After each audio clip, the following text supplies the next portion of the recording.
Is for Allah, nothing but Allah. Ba is the beginning of Bismillah. Ta is for taqwa, bewaring of Allah. And Tha is for thawab, a reward. Ja is for Jannah, the garden of paradise. Ha is for Hajj, the blessed pilgrimage.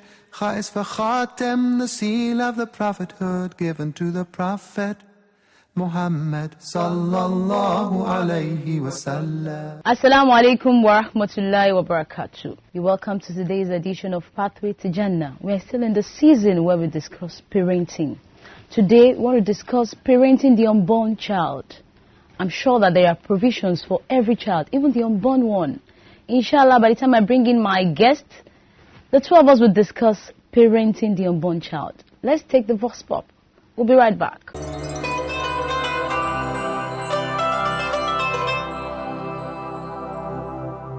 Hello viewers, the program is Pathway to Jannah. We are on the streets of Lagos to seek people's opinion on our topic, parenting the unborn child. Parenting of the unborn child.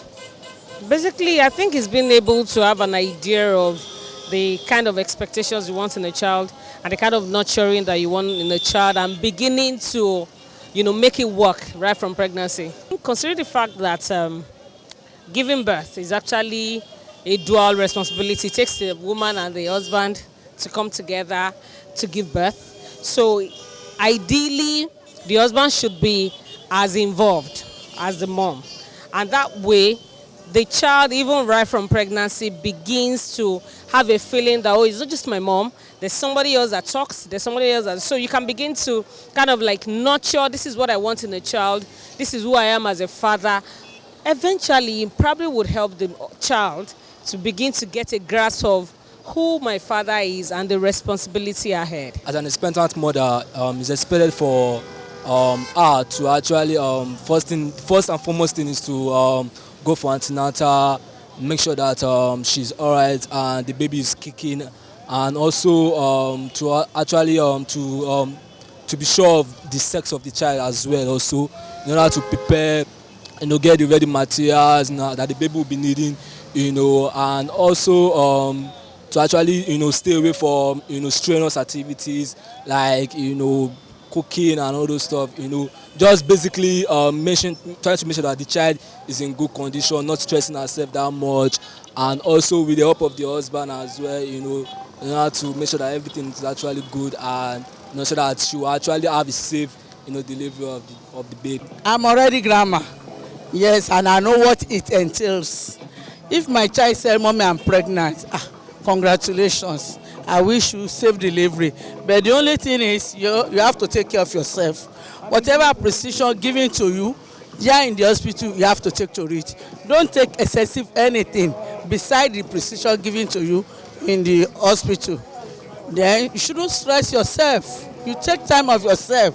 Whatever you think you can do, you do it. You shouldn't lift anything that is heavier than your weight, because as it is, it's unborn child, so that you will not harm the unborn child in you.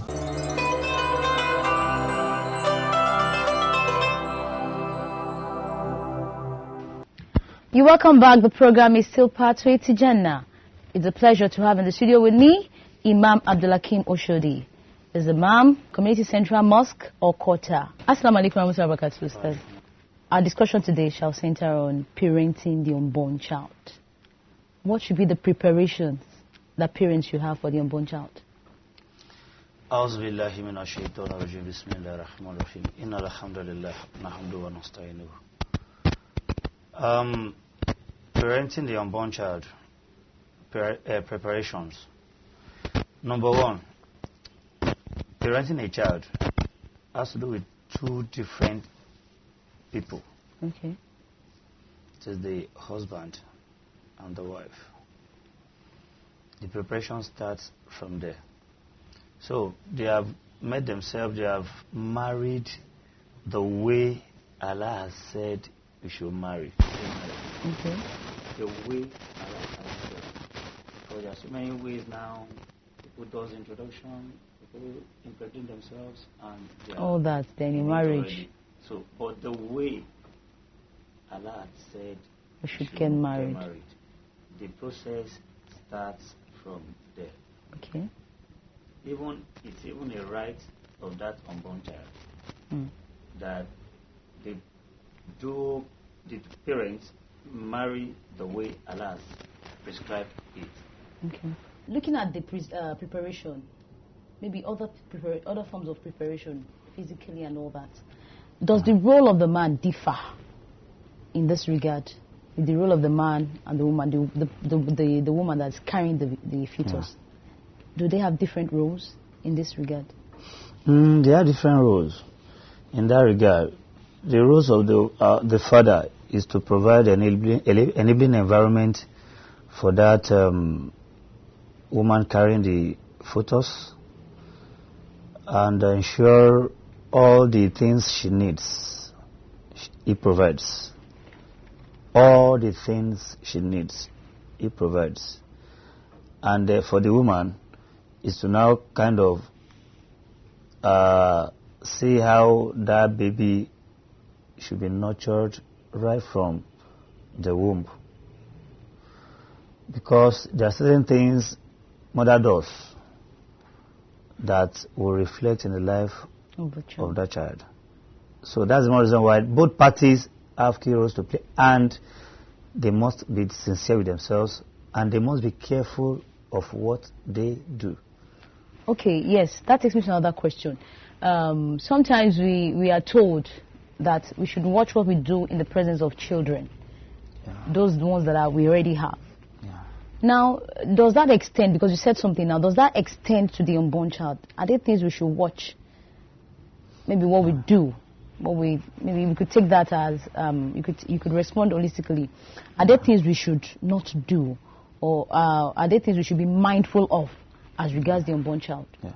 Of course, there are things you should be mindful of. Basically, because like we learned, and research has shown that kids, the unborn child in the womb, do respond to signs and all that. If it happens, to a certain extent, the thing is somehow spiritual at a point and physical at another point. Like there was a woman I saw, a pregnant woman, went to where they do lotto, where they play lotto. Where they gamble. They gamble. For the house be like, if that child is given birth to, it's possible that that kind of a child might be doing that kind of a thing the mother is presently doing. That's the reason I said earlier that they need to be extra careful of what they do, because those child in the womb, there are certain points they are not living. Certain points they are living after the third 40 days. That's when Allah will send the angels to breathe lives into them. That is the time you hear, they'll be asking a pregnant woman, is it kicking? That's the time that child is kicking, after the third 40 days. That's the reason why, though there is an argument, and scholars differ about abortion, that you can abort before the life is being breathed in. Some said, no, you can't abort. It's another day topic. But what I'm saying is, once the thing is conceived, and after the third 40 days, they are living beings and can respond to certain extent to certain things you do. When there is a sound, you get to see that kind of a child, that baby in the fetus, kindly will probably change position to tell you that it's responding to external things that are happening. Okay. Yeah. Now, there's still another question as regards that sound that you just mentioned. The baby, the fetus reacting to the sound around the mother. So, inshallah, we're going for a short break. We'll continue discussion thereafter. We're going to take a short break. We still have Imam AbdulHakeem Oshodi in the studio with us to continue discussion on parenting the unborn child. Stay tuned.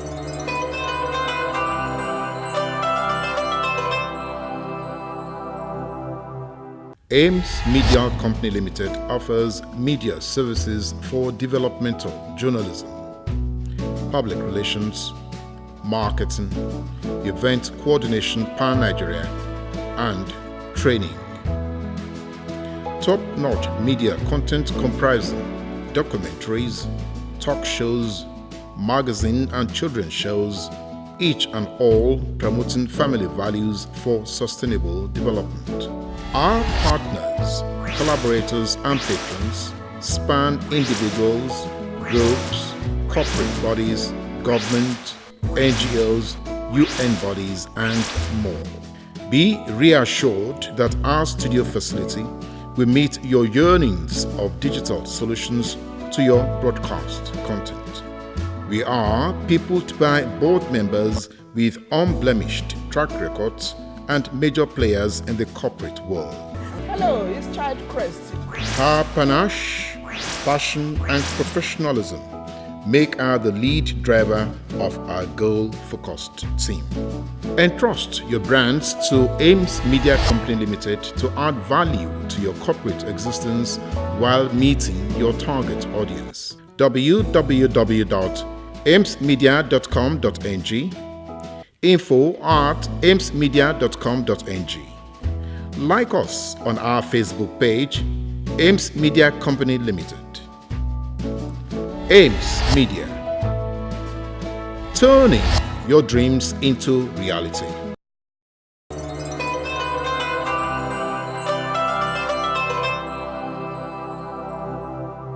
You welcome back. The program is still Pathway to Jannah. If you're just joining us, you have not missed it all.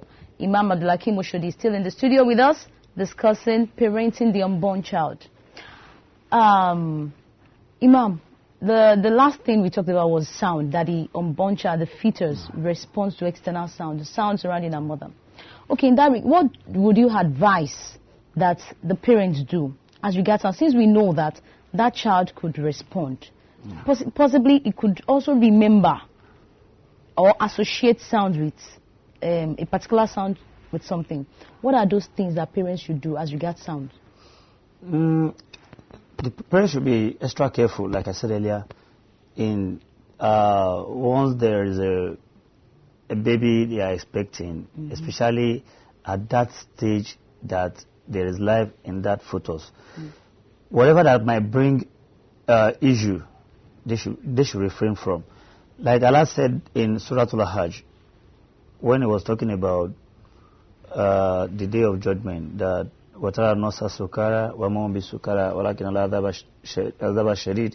Now said that all those things that is carrying pregnancy, be it human being, be it animals, on that day, if the time of delivery hasn't even arrived, they will give back to it, because there's going to be a sound, and that sound will prompt all those photos to come out. So parents should be extra careful in whatever they do, as far as, because there are some sounds that can even mar, if it's kind of horrible, that can mar a pregnancy, that may lead to kind of having miscarriage. Okay, what then, are there specific things we could listen to, maybe parents could listen to maybe would have maybe spiritual effects, or would just be a form of training, since a child will be able to, a fetus will be able to remember later, as science has said, really, still as regards sound. Are there specific things you could advise that the woman carrying the child, the unborn child, or even the father too, are there specific things they could listen to or watch on TV? Because there is this documentary, I think, that talked about a child mimicking those things that he has actually, that the parent, the mother that was carrying the child watched during the pregnancy, like watching horror movies, watching things like that. Really, what would you advise that parents do at this time that could impact positively? That could impact the unborn parents child? should do positive things and watch positive things and listen to positive things that can positively impact the child. into the child, the unborn child.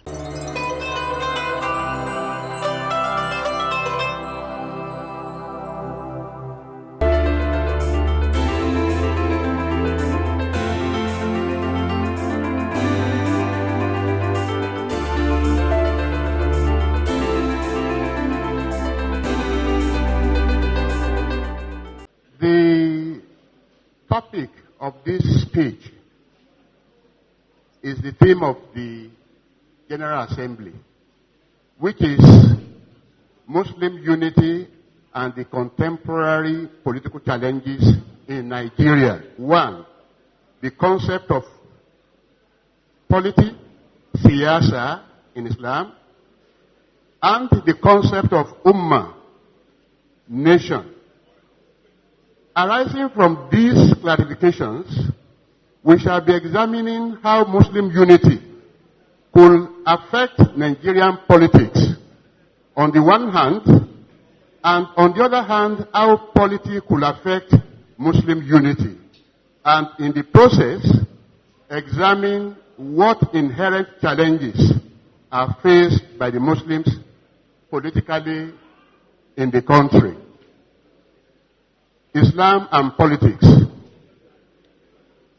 Polity has been defined as activities geared towards influencing the action and policies of a government or getting power and keeping power in a government. In other words, being in politics makes it easier to influence government's actions and policies. Islam as a way of life makes political participation halal. And this we can infer from chapter 28 verse 77, Ibtagi fima ataka Allahu dar al-akhirah wa la tansa nasibaka min ad-dunya. And even the popular prayer we recite every day, Rabbana atina fi dunya hasana wa fil akhirati hasana wa qina azaban nar. All these are trying to let us know that Islam legitimizes politics, as it makes it crystal clear that Islam is not about the hereafter, it is also about this world.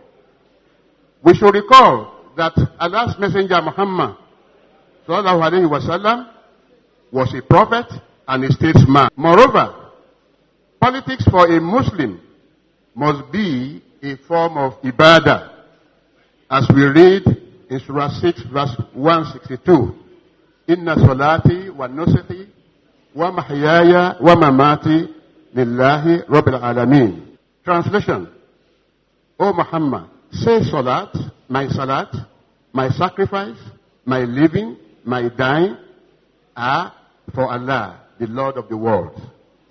The import of the verse is that whatever a Muslim engages in, whether socially, economically, professionally, or politically, must be conceived as worship to attain the pleasure of Allah. Then the concept of ummah.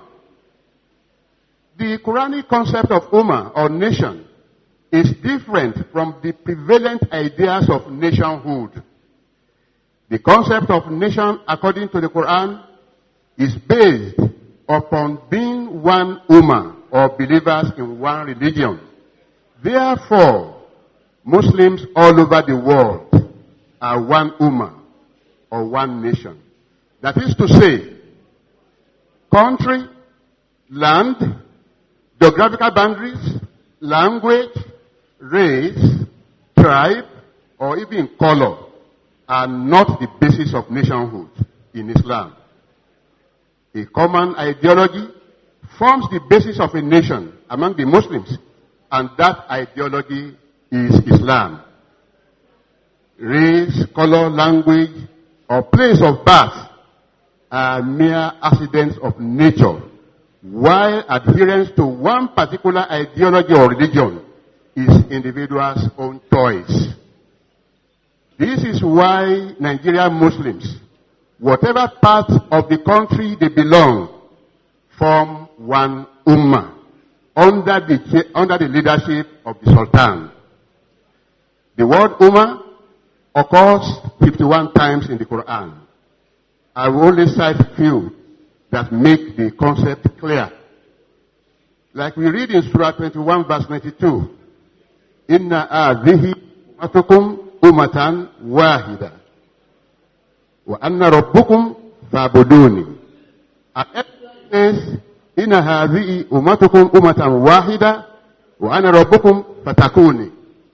All is emphasizing is that we are just one Ummah. Verily this Ummah is one, and I am your Lord. Therefore, in Surah Baqarah, ayah 143, the Ummah is even described as Ummatan Wasatan. That is, a just and balanced nation. That it may be against mankind. And in Al Imran, ayah 10, the Ummah is described as the best community evolved for mankind that should enjoy right conduct and forbid indecency. In the light of this understanding of the Ummah concept, Islam condemns tribalism. That is Asabiyya. Tribalism is extraneous to Islamic tenets. In Surah 49 verse 13, it explains why humans have different tribal identities. When it says, Ya ayyuhan nas, inna halaknakum min dhakarin wa untha, wa ja'alnakum qabaila lita'arafu, inna akramakum indallahi atqakum. O mankind, we have created you from a male and a female, and made you into nations and tribes, that you may know one another. Verily, the most honorable of you with Allah is the pious. This Quranic view is the justification for Muslims' unfettered commitment to Muslims' unity in the country, and therefore a united Nigeria. It also explains the organization's reaction to the antics of some of the socio-political groups in Yoruba land who are in the habit of critiquing the loyalty of the Yoruba Muslims to the Caliphate. This derives from their ignorance of the Islamic Ummah concept. Muslim unity. Unity of the Muslims derives from Allah's injunction contained in Al Imran, ayah 103 to 105, which declares, وَاعْتَصِمُوا بِحَبْلِ اللَّهِ جَمِيعًا وَلَا تَفَرَّقُوا, and hold fast all together to the rope of Allah, and be not divided among yourselves. And remember Allah's favor upon you, for you were enemies. But He joined your hearts together, so that by His grace you became one brethren in Islam. And be not as those who are divided among themselves, after clear proofs have come to them. Promotion of Muslim unity will help to promote national unity. Just as unity of the Christians will enhance the nation's unity. The quest for Muslim unity is not as challenging in the northern Nigeria as it is in the southern part. In the southwest in particular, it has been a serious challenge, especially when we recall the past efforts towards forming umbrella associations like Najama, led for long by Dr. Igbite, or Grand Council for Muslim Organizations established by Ariariti Kola Alao and others. Alhamdulillah for the stability of Muslim, and more importantly for the cordial working relationship between it and the Nigerian Supreme Council for Islamic Affairs. At this juncture, one cannot but commend the current leadership of NSCIA, Al-Hajj Muhammad Saad Abu Bakr, the Sultan of Sokoto, for leaving no stone unturned to promote Muslim unity across the states of the Federation. The Muslims' political participation and the inherent challenges. This will be discussed with reference to the southwest Nigeria, where the challenges appear to be more daunting. Every second I live, every penny I give is just for you. Every breath I breathe, every trace I leave is just for you.